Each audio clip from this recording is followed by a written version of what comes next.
Good morning, everyone. Before the connection was not good, if you can hear me or see me, give me a thumbs up so that I know that talking to my friends. Good morning, everybody. Good morning. Boker Tov. Okay, we're going to start off with saying Tehillim. Oh, that's better now. Okay. We'll start off with saying a chapter Tehillim, so please add on everyone's name that you would like.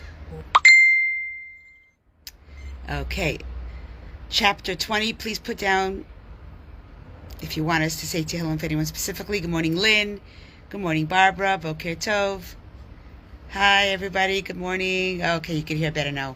Thank you. Okay. La'anetzach mizmor David yancha Adonai b'yom tzara. Yisagefcha Hashem Elahei Yaakov. Yishlach ezracha mikodesh u'mitzion yisadeka. Yischar kol mechasecha v'loscha yidash nesela. Yiten lecha chavavecha v'chol atzascha yimale. Nirana b'shuasecha v'shem Eloheinu nigdol. Yimalei Adonai kol mashalasecha. Ata yadati ki yashia Adonai b'shicho. Yanim b'shmei kodsho b'gvuros yesha yemino. Eile v'recha ve'eile v'asusa v'anachnu v'shem Adonai Eloheinu naskir. Hema karu v'nafalo v'anachnu kamnu v'nisodad. Adonai Hoshia Hamelech Yanenu v'yom karenu. And if you are sitting near a tzedakah box, feel free to put in a coin. Gedolet tzedakah shmikareves es ha'geula. And we are sitting in a very first of all, good morning, Shirley. Good morning, Esther and Helga. Good morning, Lynn, Carol. Good to see you all. Boker Tov. Okay, so we're sitting in a very, in a moment in history that is a very challenging time, perhaps a very sad time, a time that we are thinking about the Beit HaMikdash, coming up to Tisha B'Av. Good morning, Kim. Good morning, Ella. Good morning, Francesca. Good morning, Marlene. We are coming up to a very sad time. In fact, it is the saddest 9 days of a Jewish year. Hey, good morning, Marilyn. Mazel tov. Mazel tov to you. Anybody know what holiday actually is coming up this Shabbat, but will be commemorated on Sunday? Anybody know what is that day? If you know what that day is in the Jewish calendar, please feel free to put it down. Good morning. Good morning, Elaine. Good morning, Francesca. Great to see you all. So going back to the class, what is the day that we are about to celebrate? Unfortunately, it is not a celebration that we look forward to. Nevertheless, it is called a Yom Tov. Yes, Helga, it is Tisha B'Av. And how many of you, good morning, Lara, good morning, Evelyn, how many of you have participated in a Tisha B'Av at any point in your life? Show me with a thumbs up. If you've ever participated or been involved in the day of Tisha B'Av. Because Tisha B'Av is the saddest day of the Jewish year. In fact, we are now in a month called Av. And what is interesting, hi, good morning, Elise. What is interesting is that the month of Av is actually called Menachem Av. What does Menachem mean? So let's go and discuss a little bit about what is the month that we are finding ourselves in right now. Because Av, as we know, in Hebrew means father, right? But we know that that when the month of Av comes, we actually decrease in simcha, because it is a month of tragedy and a month of very, very, very terrible consequences for the Jewish people. Av is a month that is shrouded in sadness in mourning, praying. What happened? So this is the month that our temple, our first and second Bet HaMikdash, were destroyed. And because of this, the entire month is called a month of Menachem Av, a month of comfort. Because we as a people experienced the saddest happenings, the biggest tragedies during this month. Our two temples were destroyed. And you speak to anyone that's gone through challenges. For example, there's been a terrible flooding now in Kentucky. And you hear people talking about how they lost their homes. And they say, we lost our homes and we lost everything. We lost our homes and we lost everything. And then you think, so no, but you didn't lose everything. You still have yourself. You still have your life. What do you mean when you say, I lost my home?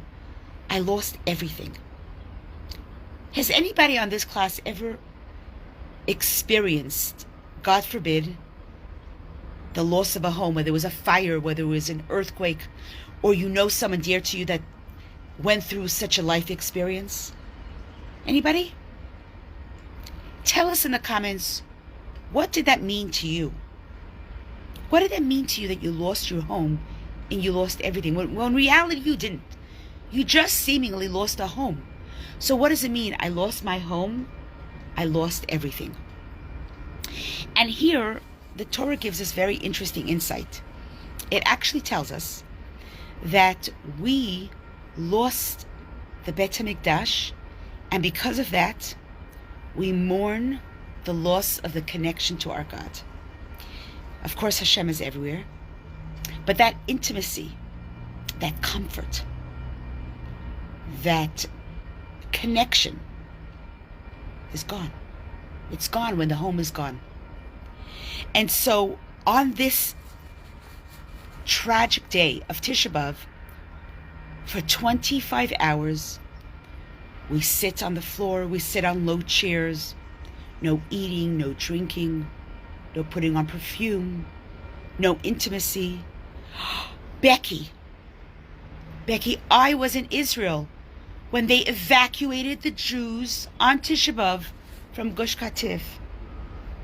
I remember it like yesterday. The tragedy. And here I was coming from Canada. My husband and I were in Israel.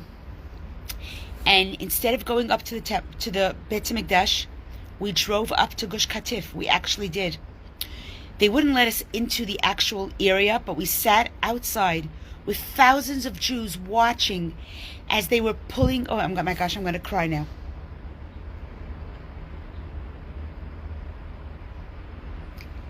As they were pushing the Jews out of their homes in Gush Katif. That felt like the Bet HaMikdash. Laura says, I feel great loss when my younger sister passed. I feel that I lost everything. Yes. Oh, Arlene, your sweet sister also died a day before Tisha B'Av. Wow. So you know what it means when you say that.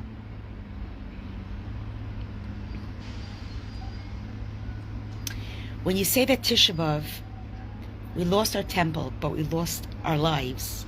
This is what it means. The loss of a home, the loss of a sister, the loss of a parent. And so on Tisha B'Av, when we sit on the floor and we mourn, we sit on low chairs for 25 hours, we are commemorating the tragedy of losing the Bet HaMikdash. And yet Father means the most amazing love. We are in the month of Av, and yet we are connecting to a month that is full of Father.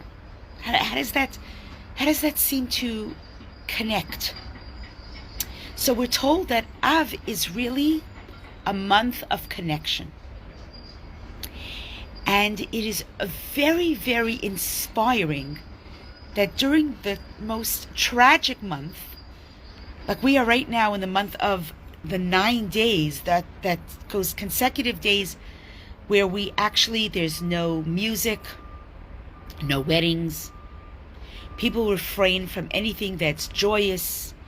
There are no l'chaims, there are no simchas. People don't cut their hair. People don't go shopping for new clothes. People actually don't go bathing or swimming on boats. We're very, very restricted with activities that we do because we are in a very, very tragic time of mourning. And there were many calamities that happened to the Jewish people during this time. It's a very dark and dreary time. So let's go back to the month of, what does it mean to be a father? Think about it. What does it mean to be a father? I'm giving a live broadcast. I hope you don't mind. Okay. So what does it mean to be a father? A father actually connotates someone who is kind, someone who is connected, someone who is caring. Now let me say something to you.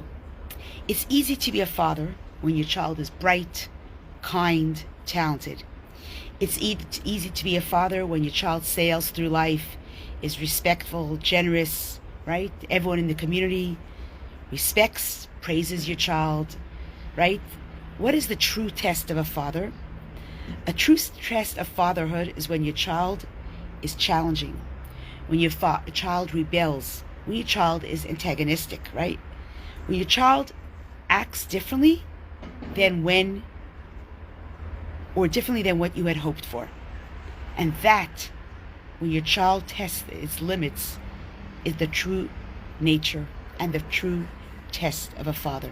It's a beautiful story of a wealthy father that was coming to visit his sons in a certain town. And the rich son extended an invitation and said, "Dad, I really hope you come to stay by me. You'll get the royal treatment. We have a beautiful home. We have a beautiful chauffeur for you, all the best delicacies. I know for sure you would really enjoy being at our home." Now this wealthy brother, unfortunately, had a poor son, a poor brother in the city, who he absolutely ignored and neglected. And he didn't have a relationship with this brother. This poor brother extended an invitation to his father himself. And he said, "Dad, I'd love you to come visit me. I don't have a mansion. I don't have fancy cars, beautiful, delicious menus, but I have a home you'll feel comfortable with. And grandchildren are waiting to see you. I hope you stay at my house." And both brothers sent out the invitations, awaiting anxiously to see who their father would visit. Well, which father do you think he visited? Which father do you think he came to stay at? The poor brother. When the date of arrival arrived, and the rich brother waiting outside his mansion, he notices that, no, my dad is not coming to me. He runs over to the poor brother's house and he says, "Dad, I don't get it. Why didn't you come here? I have everything you need. Where are you going to stay with this poor brother in his hut?" So the father looks at his rich son. He says, "Who are you?" He says, "Me? I'm your son Dove, your wealthy son." He says, "Sorry, son, but your relationship with your brother is dismal. You don't help him, you don't visit him, you don't talk to him because he's an embarrassment to you. Let me tell you this, my dear son. If a brother is not a brother, then a father is not a father." And this right now is our message for the month of Av. Yes, it is a very, very sad and tragic time, but it's also the month of Av. It is a month when we could connect to our Father. How do we connect with our Father? By being close to our siblings. How do we build a Beis Hamikdash? By being close and loving to our siblings. I saw a beautiful video yesterday of the Rebbe giving dollars. And there was an Israeli fellow that came to the Rebbe and he said, "I need a blessing for my eyes. I'm having surgery in my eyes I'm having a lot of pain and I can't see well. So the Rebbe said to him, you should start looking at your fellow Jew with a good eye. So the man said, what? So the Rebbe answered again and louder, you should be able to look at your fellow Jew with the right eye. And then the Rebbe says to him, when you look at someone with your right eye, Hashem will heal you physically. Your spiritual connects with your physical. When a human being works on their spiritual connections with others, with their God, then they actually improve their physical well-being. I find that very, very telling, that so many of us run to doctors, we run to therapists, we run to psychologists, we run to every medical intervention out there. But what the Rebbe is saying is, if we want to get out of the month of Av, we need to work on our spiritual connection. You have eyes, make sure you use them for looking at another person with the right eye. You have the ability to walk, you have the ability to do things. Use your physical to heal and improve your spiritual. And so we know that the destruction of the Beit HaMikdash was caused by our own wrongdoings, right? Our own lack of kindness. And sometimes these are the things that happen in our own lives. We do this in our own homes. We do this with our own relationships. How many of us neglect the people closest to them right in their own home? You know, being here on vacation, I came to California, as you know, I came to speak here for the Friendship Circle. We're spending some amazing time with our son, Bensi. And you get to see different cultures, different communities, different cities. And one thing I've noticed is because of the technology today, people are hanging out with their phones. They're not necessarily hanging out with their family. Their parents are on vacation and the kids are just on their phones. They're walking down to see something beautiful and they're on their phones. Yesterday, I was taking a walk and it was a parent with 2 kids. And from far, it looked like a beautiful family. Get closer, the father is yelling at his child. Can you just stop being so ungrateful for 1 minute? And the mother is yelling, and it was just like this chaos. And I'm thinking, here we are in a beautiful place, trying to make connections, and people are just so unkind and so unconnected and so unrealistic with who we have. We lost our home on Tisha B'Av. We lost our home. And the Torah tells us we lost everything. And yet we have families who are not even connecting. See, here I was sitting at the Friendship Circle, speaking for the women there. And there must have been like 60, 70 women. And they were all moms of special needs children. And they looked externally put together, beautiful, sophisticated. And after the talk, a young woman comes over to me and she says, you know, I was not supposed to be here. I was not supposed to be here. I said, why not? She goes, well, I'm a mom of a special needs child. And she shows me a picture. However, my child just passed away. And because my child just passed away, I didn't think this was going to be an evening that would benefit me. Here everyone was talking about the special needs children, and I just lost my child. What kind of connection would I have with you? You were probably going to speak about the beauty of special needs children, the holiness of children that are missing chromosomes. The deficiencies are godly. And what was I going to say? I lost my child? So I canceled a few times. Actually, she says, I canceled 10 times. And then my friend knocked on my door and actually schlepped me out of the house. So here I am. I was not going to be here. Hi, Karen. Good morning, Deborah. And so I'm listening to you talk, and then you spoke about Zalmi, the loss of Zalmi. And suddenly there was a connection. Suddenly your Tisha B'Av connected with mine. Suddenly your loss made sense to me, and I was able to connect with you. And now I know why I had to come. Now I know why I had to be there.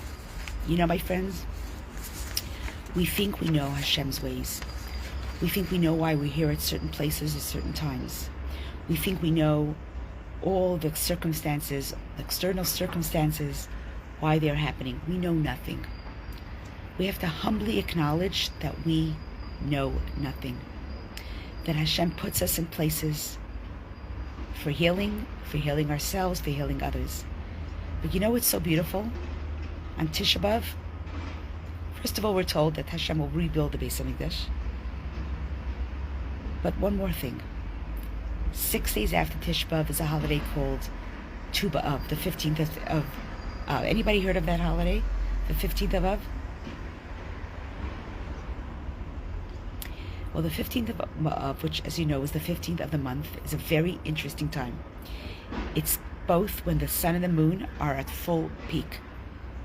And the Kabbalah tells us it's when they're connecting the masculine energy of the sun, right? And, of course, the feminine energy represented by the moon. This is one of the highest forms of connection. And in Tammuz, we know that this was a time of power of transformation. But now, in the month of Av, we are given the superpower of connection. When we connect with others, when we sit with others in their pain, we have the power to transform the deepest sadness into the truest joy.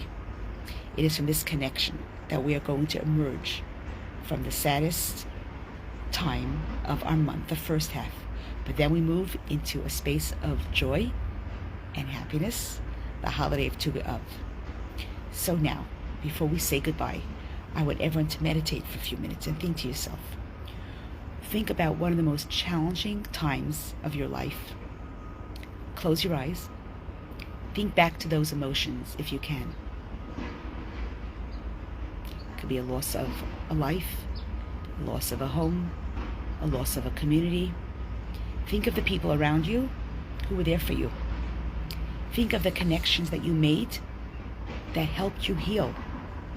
Think of those who loved you unconditionally, like Menachem Av, like a father. Think of those who through the thick and thin were there for you. This is the energy of this month of Av. This is the most unadulterated love, the most unadulterated pure love that can heal the greatest hurts. Show yourself this unconditional love and share it with people around you. Connect. Because in this month of Av, Menachem Av, we mourn the destruction, but we also get ready for the Geula. Have a great day.